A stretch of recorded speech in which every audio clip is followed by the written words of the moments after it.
नमस्कार, जनहित एक्सप्रेसमध्ये आपले सहर्ष स्वागत। लक्षवेधी क्रमांक 8 राजन नाईक। अध्यक्ष महोदय, लक्षवेधी क्रमांक 8 अध्यक्ष महोदय वितरित केल्याप्रमाणे।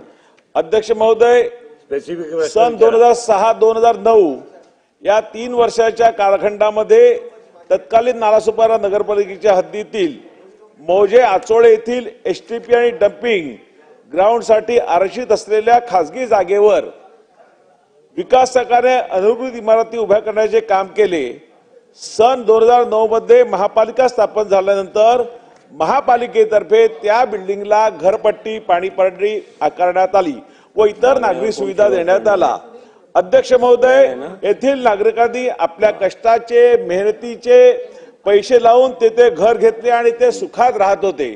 अध्यक्ष महोदय, परंतु 2022 मध्ये त्या जागा मालकाने आपल्या प्रतिनिधीतर्फे न्यायालयात धाव घेऊन माझ्या जागेवर अधिकृत बांधकाम झाल्याचे सांगितले।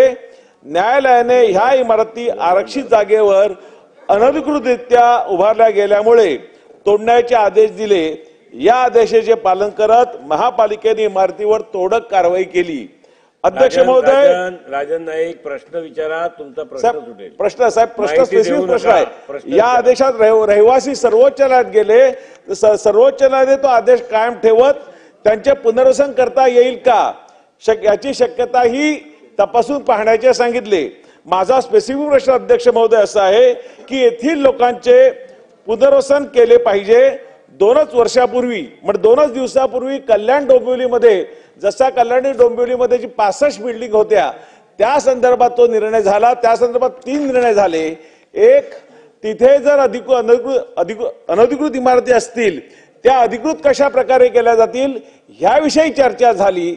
ज्या बिल्डिंग अनधिकृत आहेत परंतु आरक्षित जागेवर आहेत तर तिथले आरक्षण हटवण्याच्या दृष्टीने विचार झाला। त्याचप्रमाणे ज्या जमिनी, ज्या बिल्डिंग तोडता येणार नाहीत, इल्लीगल पण तोडता येणार, तिथे पुनर्वसन कसं करता येईल ह्या दृष्टीने विचार झाला। त्याचप्रमाणे माझ्या नालासोपारा मतदारसंघातील हे जवळजवळ 2500 कुटुंब आहेत, त्याचाही विचार पुनर्वसनासाठी करण्यात यावा, ही एक माझी आग्रही मागणी आदरणीय मंत्री महोदयाकडे राहील। अध्यक्ष महोदय, सन्मान्य सदस्यांनी वसई विरार महानगरपालिकेतल्या घरांबद्दल जो या ठिकाणी मुद्दा उपस्थित केलाय, एक पहिली गोष्ट अशी की त्यांनी स्वतःच सांगितलं की ही महानगरपालिका 3 जुलै 2009 ला स्थापन झाली आणि त्याच्या अगोदर सिडको असताना त्या संपूर्ण परिसरामध्ये जवळजवळ 41 इमारती त्या तिथे बांधल्या गेल्या। त्याच्यानंतर महानगरपालिका झाली, महानगरपालिकेनं पाणी जोडलं, सगळं झालं, परंतु सुप्रीम कोर्टानं स्पष्ट असे निर्देश दिले की हे अनधिकृत बांधकाम आहे, त्याच्यामुळं तिथे जे काही सुमारे 8000 लोक राहतात त्यांची घरं डिमॉलिश करावी अशा पद्धतीनं स्पष्ट निर्देश सुप्रीम कोर्टाचे होते। त्या पद्धतीने ही कार्यवाही झालेली आहे। परंतु सन्मान्य सदस्यांनी जे उदाहरण दिलं ते उदाहरण आणि हे त्याच्यामध्ये जमीन आसमानाचा फरक आहे।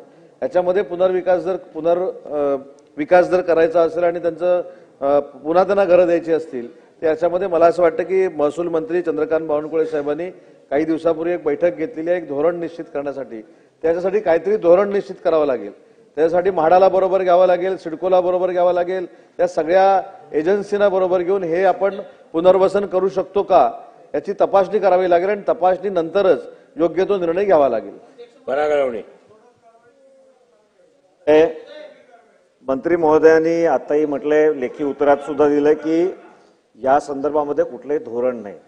मुळात अध्यक्ष महोदय, सर्वोच्च न्यायालयाच्या आदेशानुसार ह्या इमारती पाडल्या खरं आहे,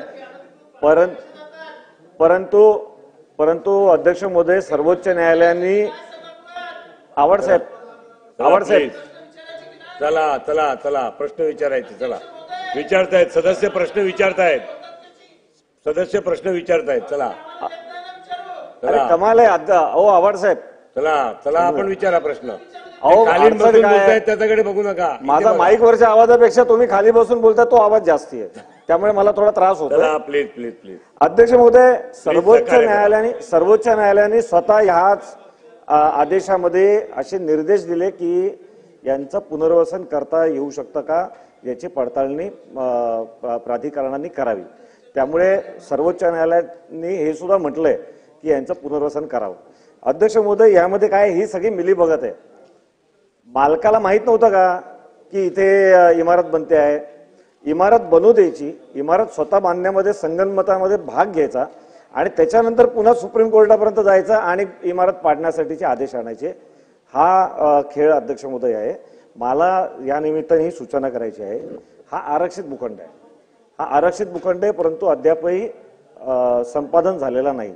अध्यक्ष महोदय, आपण जाणता की संपादन जेव्हा होतं तेव्हा त्याच्यावर जर का काही स्ट्रक्चर्स असतील तर त्यांच्या पुनर्वसनाचा जो कॉस्ट आहे तो कमी करून मालकाला दिला जातो. आणि त्यामुळे या ठिकाणी अशा पद्धतीच्या जे लोक तिकडे होते त्यांची जबाबदारी ही मालकाची होती. मालकाने तिकडे इमारती होऊ दिल्या तेव्हा कुठलीही तक्रार केली नाही.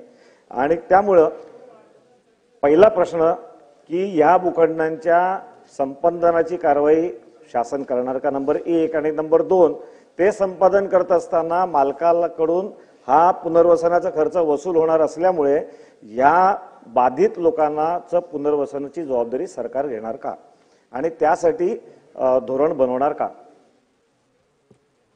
महोदय, मी सुरुवातीला जसं सांगितलं की यांचं जर पुनर्वसन करायचं असेल तर याच्यासाठी एक धोरण बनवावं लागेल.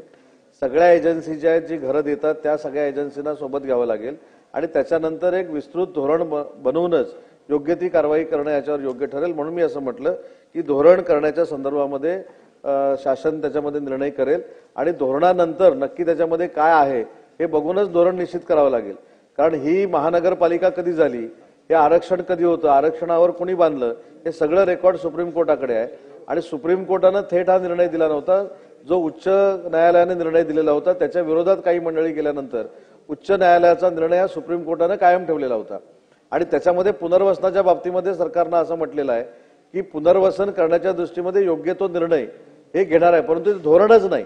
त्याच्यामुळे धोरण निश्चित करावं लागेल आणि धोरणासाठी योग्य ती कारवाई करू. धन्यवाद. राजन नाईक, झाला आहे प्रश्न. हे केवळ मंत्री महोदय स्पेशल लिव्ह पिटिशन मध्ये सर्वोच्च न्यायालयाने जे निर्देश दिले त्या संदर्भामधली बैठक आपण ज्या धोरण ठरवायची आहे ती आपण किती दिवसात घेणार, म्हणजे जवळजवळ 2,500 परिवार यांच्यासाठी हा प्रश्न जिव्हाळाचा आहे. घरं तुटलेली आहेत, तर आपण त्याच्या संदर्भात महिनाभरात 1 महिन्याचा आत धोरणासाठीची बैठक घ्यावी आणि ती सुरुवात करावी. अध्यक्ष महोदय, चला पुढे.